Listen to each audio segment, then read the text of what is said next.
Now, there is no dearth of luxury full-size SUVs in the Indian market. You have the sporty BMW X5, you have the value for money Audi Q7, you have the adventure-ready Jeep Grand Cherokee, and of course, you also have the safe Volvo XC90. And if your pockets are deep enough for 1 crore plus, you also have this one, the refreshed 2024 Mercedes-Benz GLE.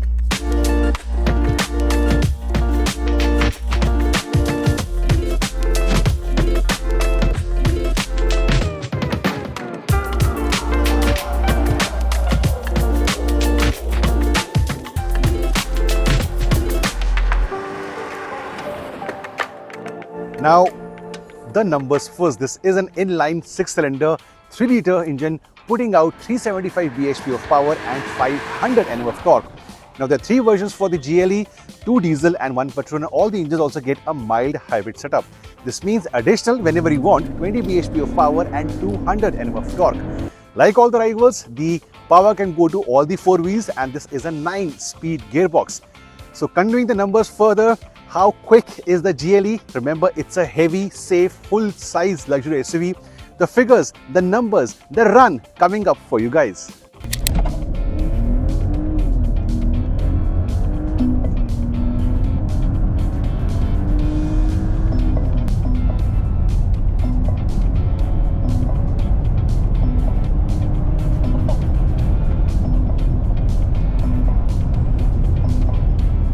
Now, I'm sure that run has got your pulse racing, and before I speak to you about the driving part, which is a USP of the GLE, let me quickly talk about the interiors, which is also an important second space for the owners. I want to start the interiors from the rear seat, and for a reason. Now, usually when you say chauffeur-driven cars in India, you think about sedans, but Merc says, why not SUVs? And look at this. With the co-driver seat positioned all the way ahead, I have acres of room to relax while going back on a weekday back to my home from the office. Not only this, Merc wants to spoil you with luxury. Both the seats, they are powered. You can do the adjustment right from over here. They can be folded through the touch of a button in the boot. I'll show it to you at a later stage. And the sun blinds, they are not manual. You can take these down and up for both the doors. Sitting over here, can also control the sun blind for the right door. And further on, look at this. I can also control the blind for the sunroof. So literally you're giving a lot of power and controls to the owner who's sitting at the back. He can control this and this. As for the co-driver seat, if your chauffeur is driving the car, he has the functionality on the right door to control the positioning of the co-driver seat. That could have been given to the owner as a boss mode, that is missing. But then again, all you need to do is tell your chauffeur to take the seat ahead or recline as per your wishes. This is truly enjoyed as a 4-seater. If you do that, you have this huge armrest coming in for your mobiles and even a small storage space right over here. Cleverly, the cup holders are positioned at this location. Not too bad, very accessible, because this part comes in pretty back into the privacy of the 5th passenger. If he's not sitting over here, you can literally enjoy this car in a very good manner as a chauffeur-driven car. And on weekends, you want to take charge, go over there and this car will not disappoint you. This is also the place you have the controls, physical controls, not touch controls, physical controls for the AC. So that is a plus point. Overall, because the engine is super smooth and silent, which I'll talk to you at a later stage, on the move in traffic condition at lower speeds, this can actually feel like an EV for the owner who's sitting over here. And when you're in the driver's seat, you'll be immersed in sea of luxury over here. Just look at the wooden panel, for example. They run across the width of the dashboard. They're on the doors and also across this central panel. They simply shout luxury. Now, a lot of these things we have seen in the past. This is a refresh upgrade, of course. And for example, the twin screens. The Mercs are known for the functionality, the navigation and the touch reception. If you don't want to have the touch coming in over here, you can control the left screen from the buttons on the left side of the steering wheel. And for the main speedometer console, you have the buttons on the right side of the steering wheel. Now, both the seats, they are ventilated for heating as well as for the cooling function. They are powered as well. And if you're being chauffeur driven, which I told you on the earlier part, your driver can control the left seat via the button on the right panel. So you have an extra button called L. You press this, and then as a driver, you can control the left seat for more space on the back side. Of course, you have the panoramic sunroof for the visibility part, for the airy part. And if you're thinking these light colored interiors could be dirty for the Indian weather, Merc also offers you an option to go for the darker panels. Overall, I've had no complaints in the past few days. I've been using this car a lot for the last 4 days. Love the interiors from the driver's perspective and love the interiors from an owner or the backseat point of view. Also, one more thing, if you're an old school auto enthusiast, you will love the presence of proper physical buttons for the climate control over here. A lot of modern day SUVs, as I understand, have a clutter-free cabin, no buttons or just a couple of buttons, but in this case, a full lineup of toggle switches and buttons to control the AC flow. This is something I definitely like. The driving part comes very soon, but a quick look at the exteriors. Now, this is a refresh for the GLE. It's the 2024 model. The 3 versions on offer. The diesel does not get the AMG kit or the sporty add-ons you see on the car right now. That's reserved for the 450 petrol and the diesel. For example, the slightly different elements for the headlights, the grille over here with the 3-pointed star inserts, and of course the alloy wheels. These are the AMG spec alloy wheels. The diesel 300, that's more value for money, does not get these kind of alloy wheels, and these are 20 inches, but they fill the gaps so very well. They don't look out of place or huge. They seem to fit the car very, very nicely. This profile is same as the GLE, but what I love is the sloping C pillar, A, B, C pillar, which reminds us of the earlier GLE. This used to be called the ML, the most successful Mercedes-Benz on sale anywhere in the world. And of course, and at the back you have these sort of wraparound tail lamps for the GLE. We do see this on a lot of models. Of course, the 450 also gets you the twin exhaust setup on the lower part and a rather clean looking rear. It is a wide car, it is a long car, substantial road presence, and of course this shade of grey will go down well with a lot of buyers. And now finally, what are you waiting for? The driving part for the GLE.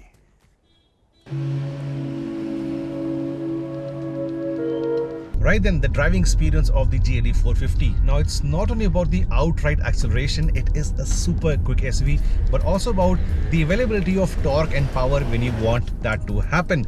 Just the mental factor of knowing so much power and torque is available at a single tap of the right accelerator just makes you feel more confident and happy with the car. The sound, well, let me just roll down the windows for a quick short sprint, and this is how it...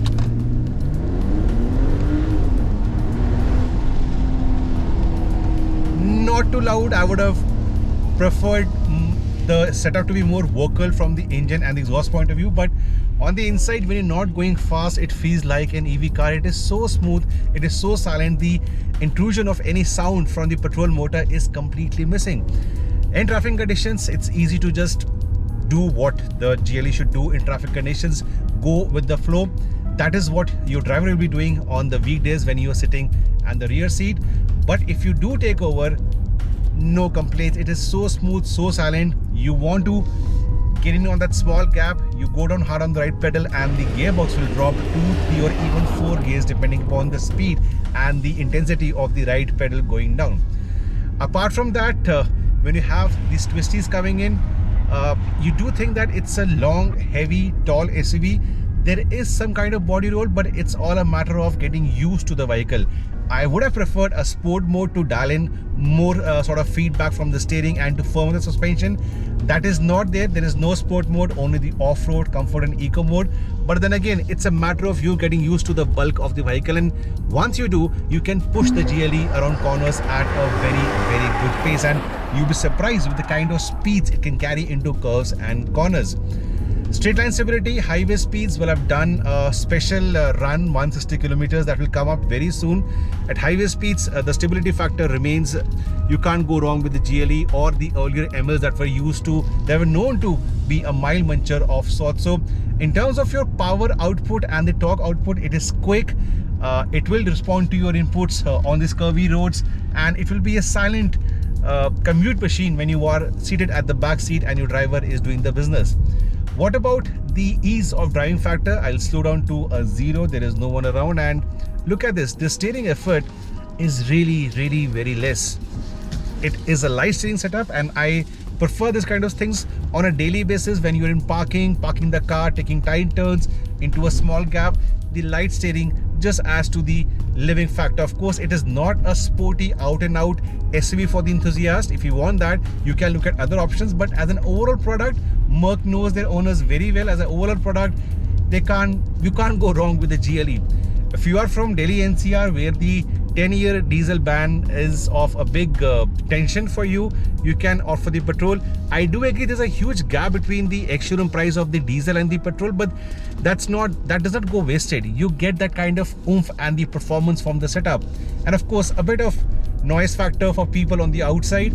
And the AMG kit, this one looks far better in terms of aesthetics as compared to 300D. The gearbox, it's a no-nonsense 9-speed automatic gearbox, and having the 9th gear just makes the engine spin at much lower revs as compared to the competition, which means this can give you crazy fuel economy figures if you are doing cross-country runs.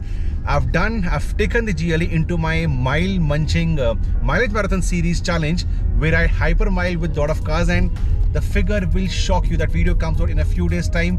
If you want to know the notification, super simple, have the subscribe button done and the bell icon done. You will get the notification when that surprise package goes live.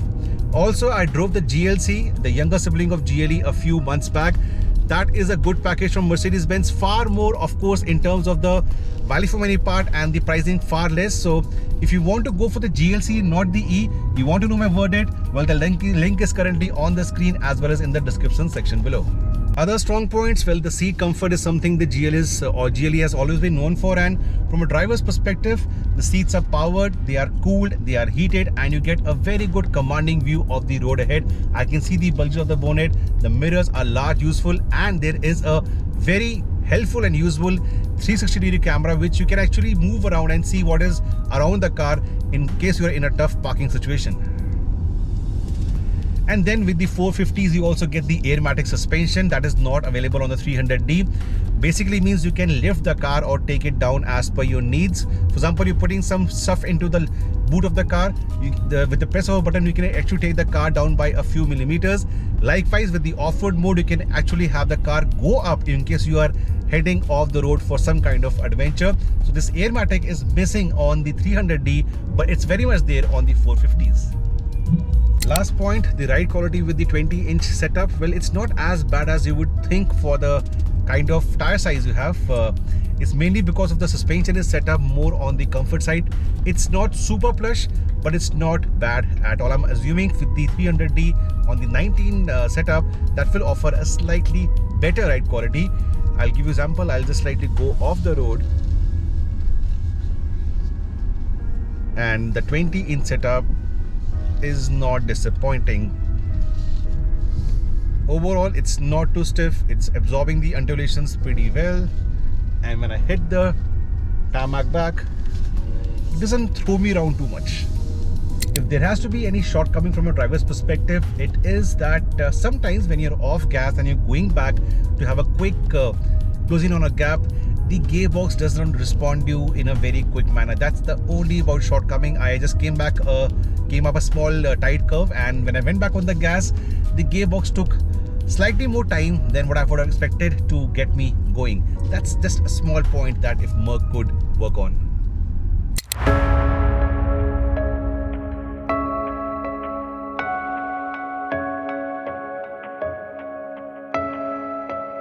And that brings us to the end of this power-packed video. The big question is, the GLE 450 petrol worth the asking price? And the asking price is steep, 1.1 CR ex-showroom Delhi. There are other rivals at a lower price point, but then again there are few factors going in favor of this particular SUV. A is the fantastic after-sales support from Mercedes-Benz. The overall ownership experience of a Merc is usually better than rivals.